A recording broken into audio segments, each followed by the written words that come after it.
Hey, what's up, y'all? Thank you for tuning into another episode of the Paging Dr. Chanda podcast. Y'all, it is officially March, which means that if you made it to this episode, you listened to every single episode that I had in the Love and Relationship series. And if you hadn't, I need you to go ahead and rewind this podcast to the previous episodes.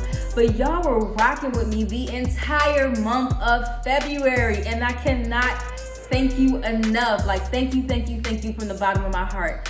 To everyone who reposted it, to everyone who shared it in their story, to everyone who commented, to everybody who listened on YouTube and watched on YouTube, who watched on Facebook, who engaged in our live chats. Y'all, I cannot thank you enough because y'all had February lit for the Paging Dr. Chanda podcast. For real, we had Keyshawn Scott the first week. The second week, my sis Brittany Brodus. The third week, my bro Anthony O'Neill. And the fourth week, my girl Jennifer Trotter, y'all. Jennifer Trotter, who literally snatched us bald, basically told us that we were selling ourselves short in the dating life. So listen, the February series had me in I was in awe. I was in amazement. Yes, I know these professionals personally.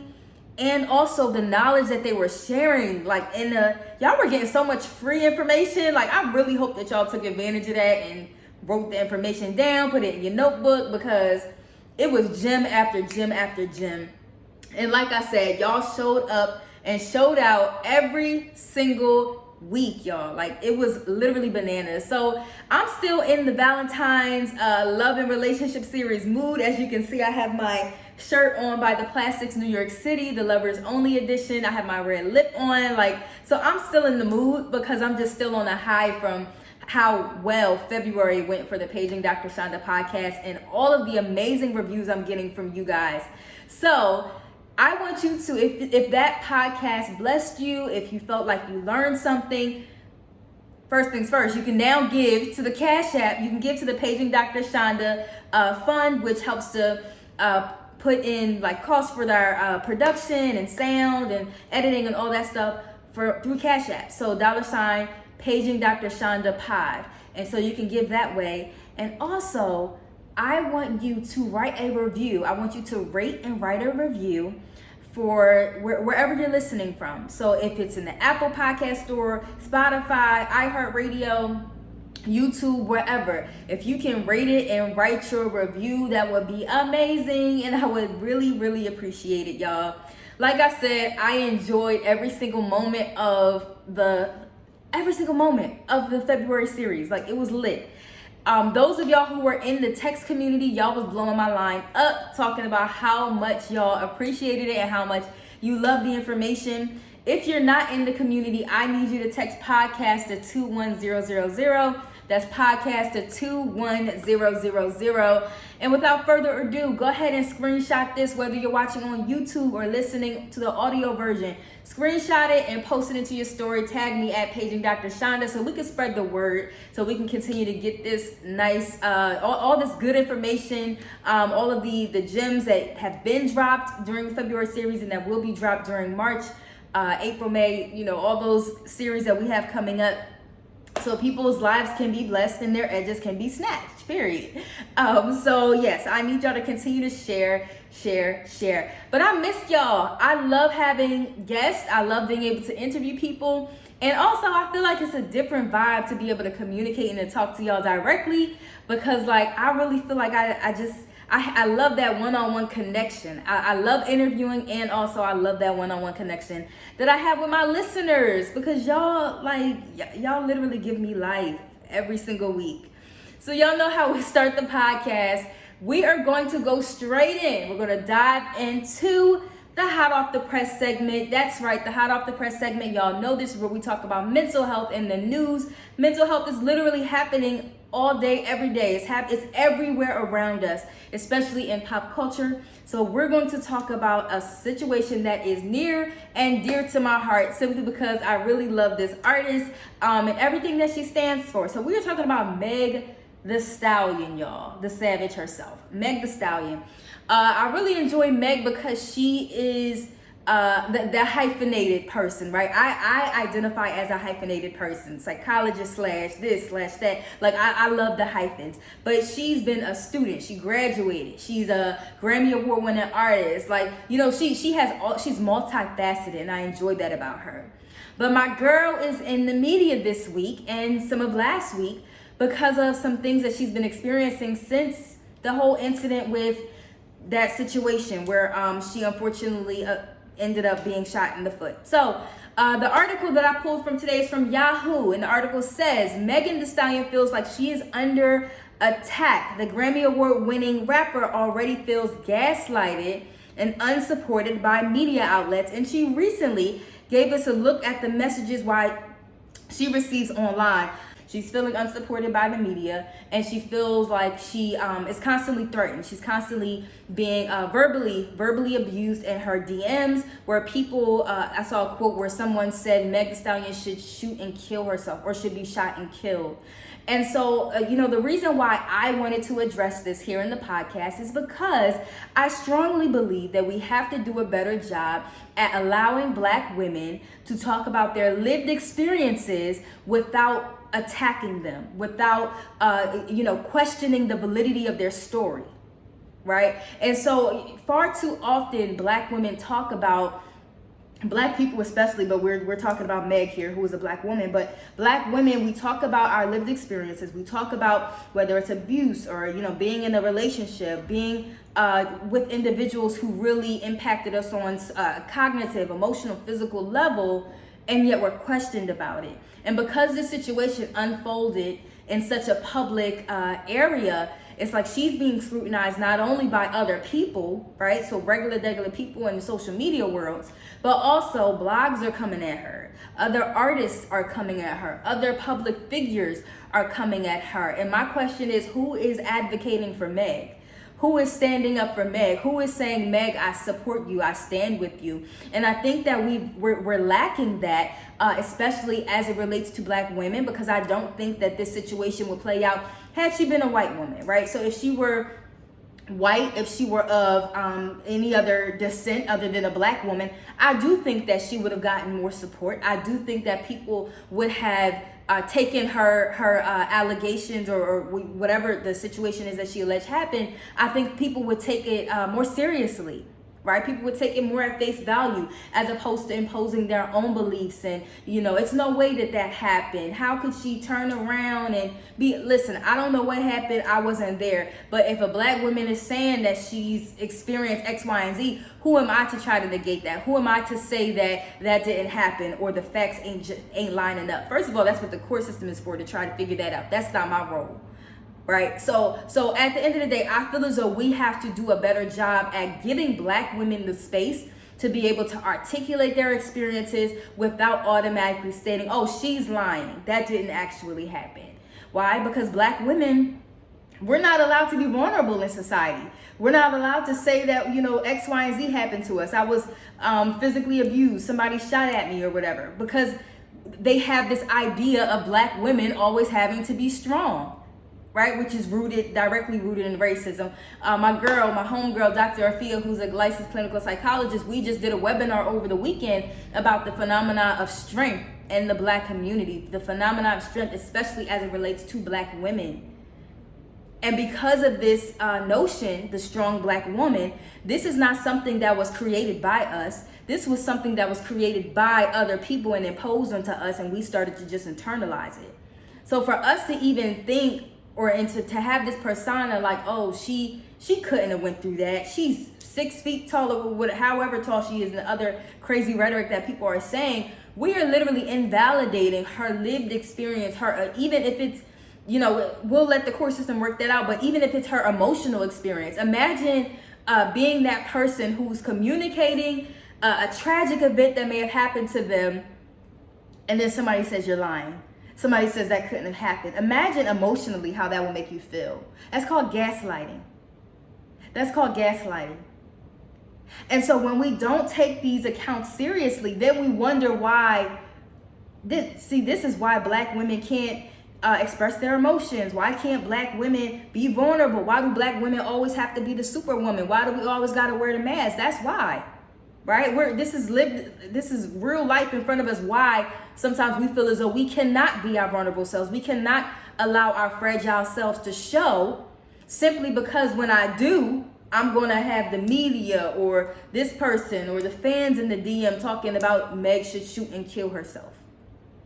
That is problematic on so many levels. And I just wanted to address that in our Hot Off the Press segment, because Meg, you are in our prayers here at the Paging Dr. Chanda podcast. And I want y'all, everybody who's listening to her, to support her, say a prayer for her, whatever she is going through, because I cannot imagine the mental anguish that she could be experiencing right now after having that lived experience and then having to relive it by having to tell it through the court system, and then people constantly coming at you saying they don't believe it. That's trash. So we praying for you, sis. We are definitely praying for you. All right, y'all. So we are transitioning into the topic. So today's topic, I'm going straight into it. I got to give you a just an explanation as to why it's going to be a little bit more condensed today. I feel like I say that in a lot of episodes and I end up having my full-length episode. But anyway, just in case I don't get to that 30-minute mark, I'm letting y'all know now. I didn't really have too much time to record this episode, so transparency.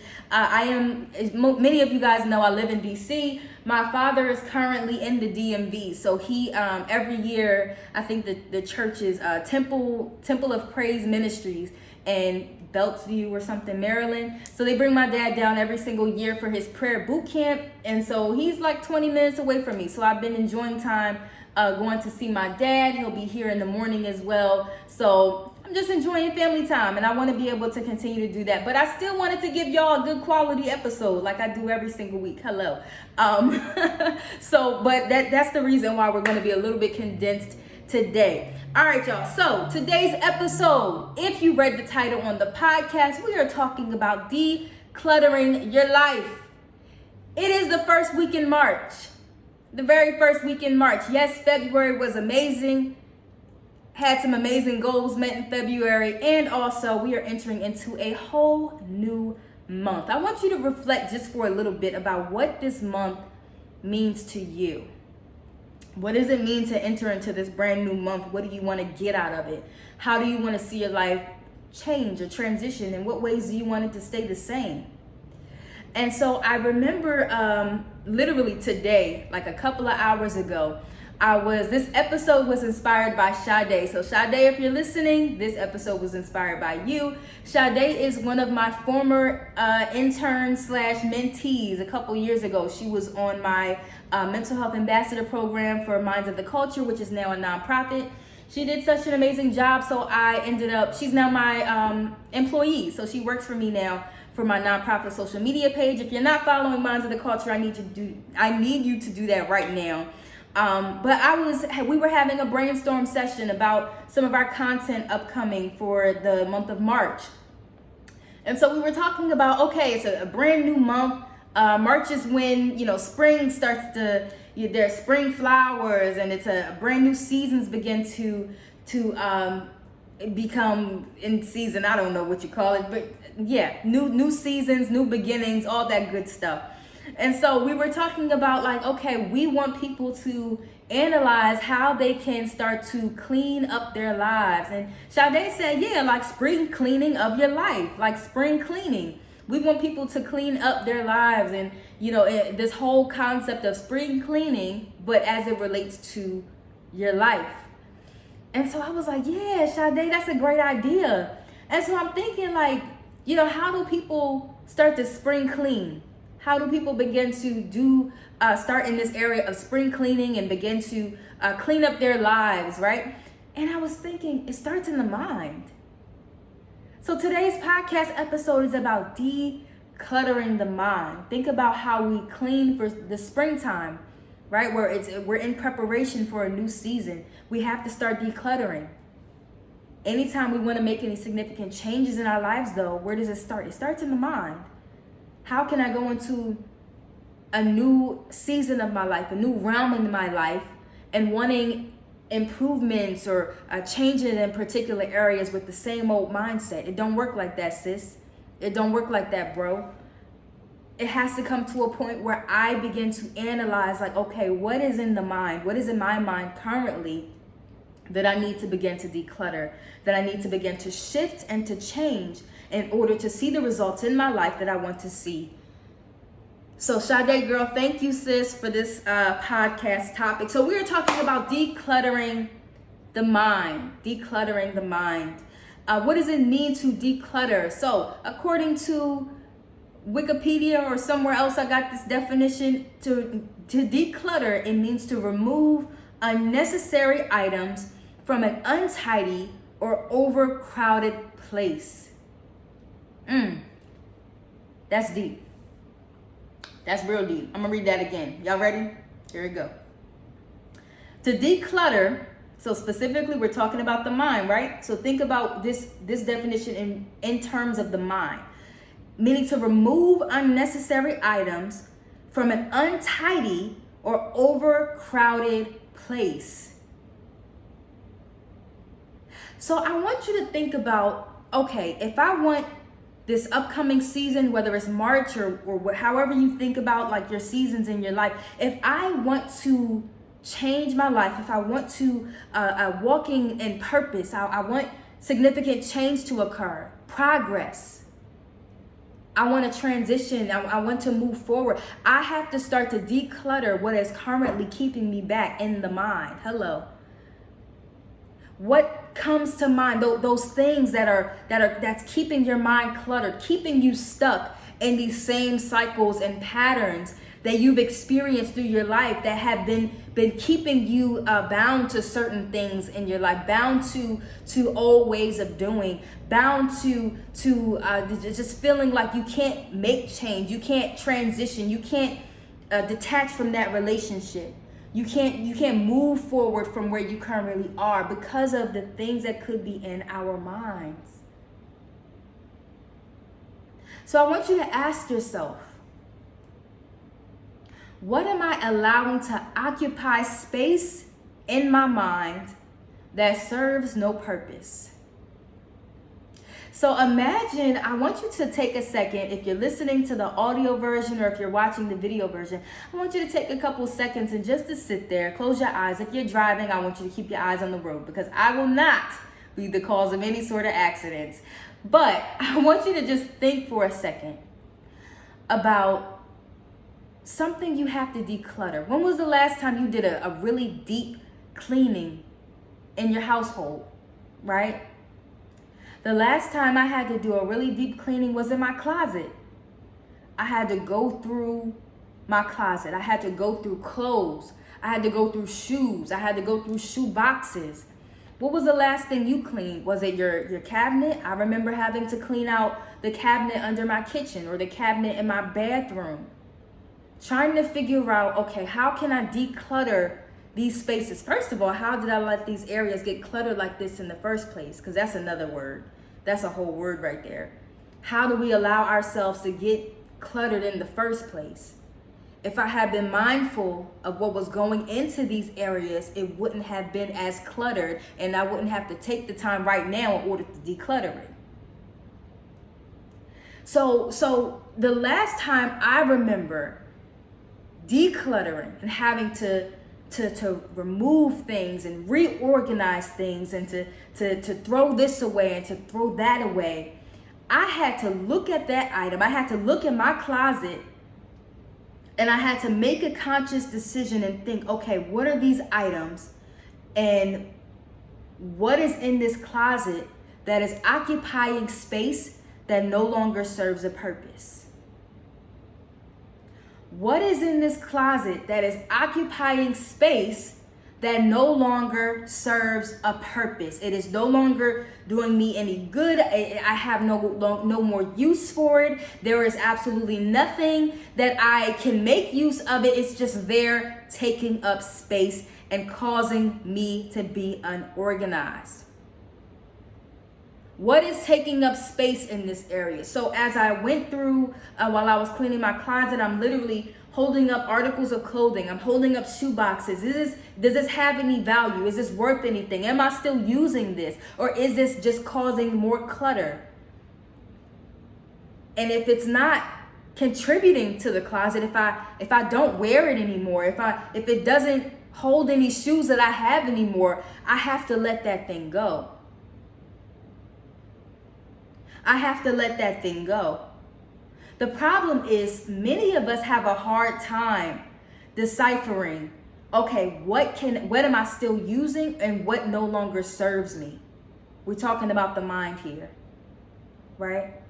We're talking about the mind. How can I declutter my mind?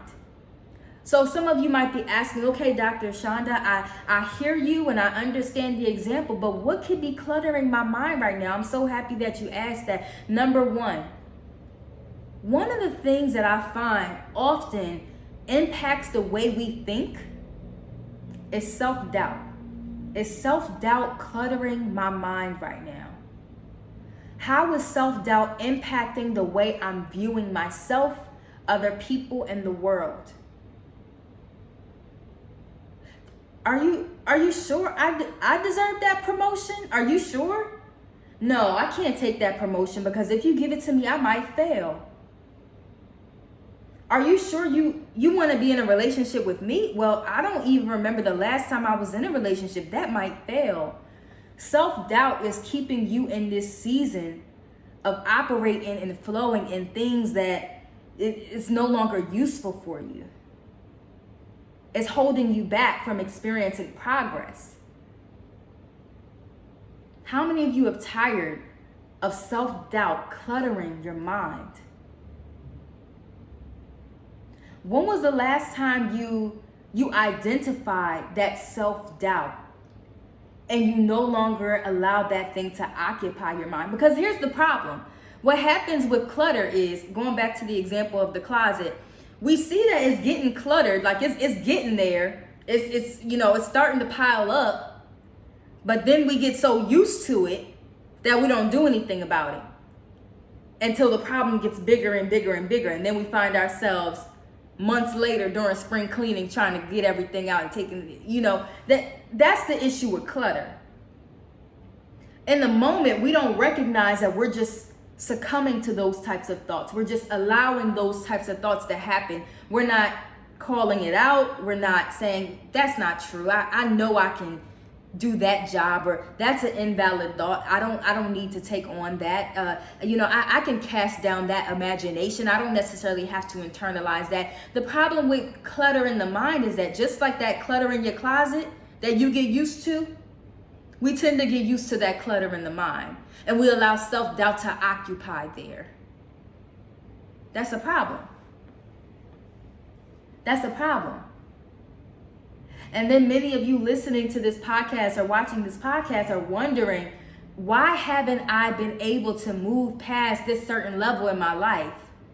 I haven't been able to make that financial goal. I haven't been able to be in a successful relationship. I haven't been able to mend these things in my life, these relationships in my life. I haven't been able to do X, Y, and Z. Why? Because of self-doubt. You haven't decluttered self-doubt from the mind yet. Number 2, y'all ready for the next one? I only have 2 listed here, so nice and short. Negative interpretations can also clutter the mind. The way we interpret situations, right?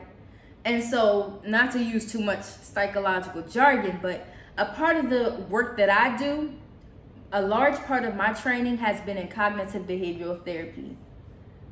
So my goal for the clients that I work with is to help them identify faulty interpretations, maladaptive, what we call maladaptive belief systems, or negative cognitions, negative ways of thinking, because the way we think impacts my mood. My mood can impact my behaviors and my feelings. So if everything I'm experiencing, even if it's ambiguous, even if it has absolutely no meaning to it, if I see it through that lens of a negative interpretation, that can clutter my mind and have me thinking and ruminating on things that have absolutely no meaning. I'll give you a great example. When was the last time you called, your friend, your homegirl, your homeboy, what have you, looking to have a good conversation? Yeah, I'm excited about this phone call. And then while the phone is ringing, but they're not answering. But then maybe they post on Instagram or what have you, right? That's an ambiguous situation, but a negative interpretation might be, wow, that person saw my phone call and they straight up ignored me. They must be mad at me. I must have did something. You're jumping to a conclusion. That's a negative interpretation of an ambiguous situation. Because I interpreted that situation negatively, then I start to internalize those emotions. I start to come down on myself. I start to feel guilty. Like, wow, what did I do to that person? I start to become self-conscious, like, oh my goodness, like, what could I have said? What could I have done? All these things erupt from a negative interpretation of a situation that has absolutely nothing to do with you. Because who's to say that that person didn't have their phone on do not disturb and just didn't see your phone call? Because that always happens to me.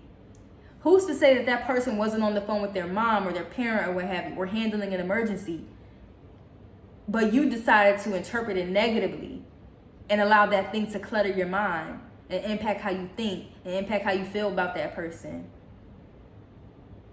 How can we begin to, again, experience growth as people, experience progress, if I'm allowing negative interpretations and this clutter, this overall clutter in my mind to keep me at this level? I can't experience that. If I allow this clutter in my mind to continue to keep me at this level, I'm not going to be able to experience everything that God has for me.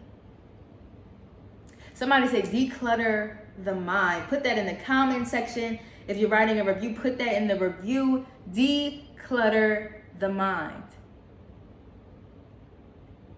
Now, my goal for you, my plea for you throughout the rest of this week is to identify those barriers that are keeping your mind cluttered. What's keeping your mind cluttered? Have you gotten to a point to where you're just used to the clutter in the mind? So y'all know how we get used to like clutter and we start reaching over it. Like I'm thinking about when I was, the bathroom, the kitchen counter, when I was organizing that. When it's cluttered, you start to get used to it. You start, all right, let me just reach over here, move that spray bottle, move this, and get to that shopping bag because I'm just used to it. I'll just grab what I need. We can't get used to it.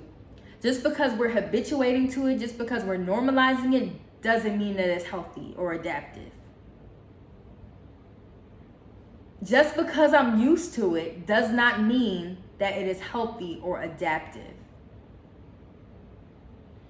That's why we must get to a place to where we can remove these barriers that's keeping us from a healthy mindset.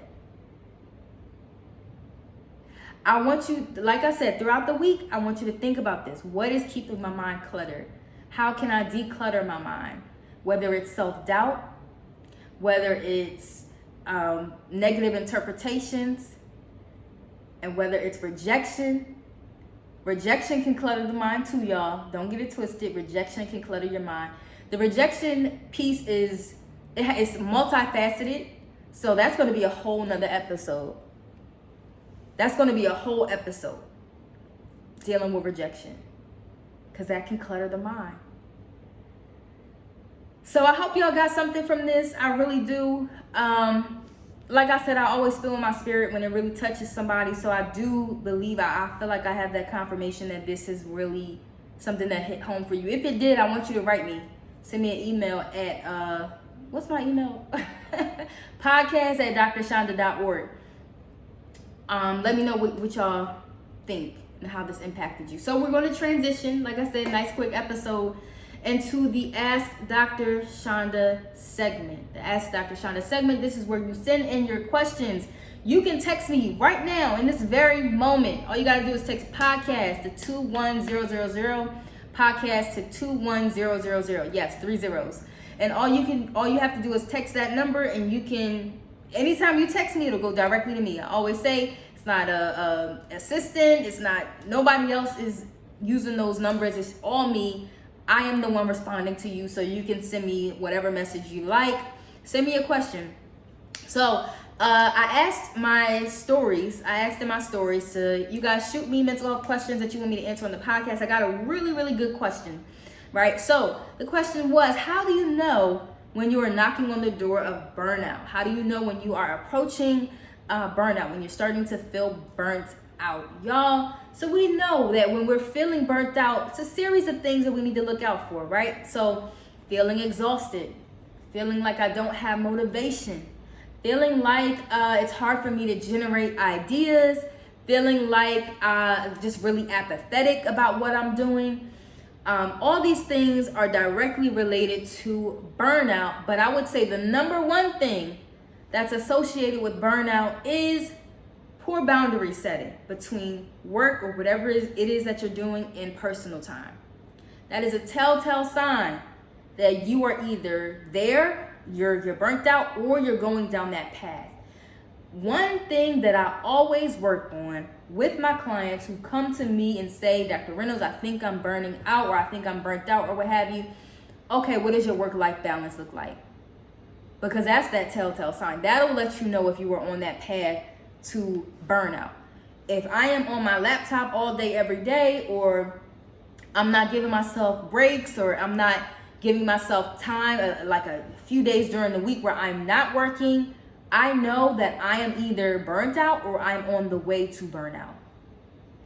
So it is important, it is imperative for us to analyze how we are doing with boundary setting. I know oftentimes when we talk about boundary setting, we often think about relationships, but boundary setting can be in various domains. I'm specifically talking about boundary setting with regard to your work, with what you are producing, right? So if I am constantly in production mode, but I'm not giving myself any time to rest, that can lead you down to burnout, my friend. So I'm going to encourage y'all, whoever is listening to this podcast, to analyze your work-life balance. What is that looking like for you? Because if you don't have any balance right now, that is not healthy, okay? This episode was brought to you by the Black Women's Therapy Group. You can sign up for the Black Women's Therapy Group right now. All you got to do is text me or call me at 202-341-0909. Again, 202-341-0909. We still have openings in the 12 o'clock group, so let me or Dr. Afia and Bilashaka know so that we can continue to enroll our group participants. I'm very excited about it. I always get great joy out of doing therapy, especially with my people in the Black community. All right, y'all. Make sure that you are liking and subscribing the YouTube channel. Make sure that you are following the Paging Dr. Chanda podcast on iHeartRadio, Spotify, Apple, and everywhere else you listen to podcasts. You can go into my store, mindsoftheculture.org, in order to get your Black mental health apparel. This pendant that I always wear is on the website. Again, shout out to my t-shirt from Plastics New York City. And don't forget, you have the power to create the emotions that you want to experience. All right, y'all. God bless, and I'll see you next Wednesday.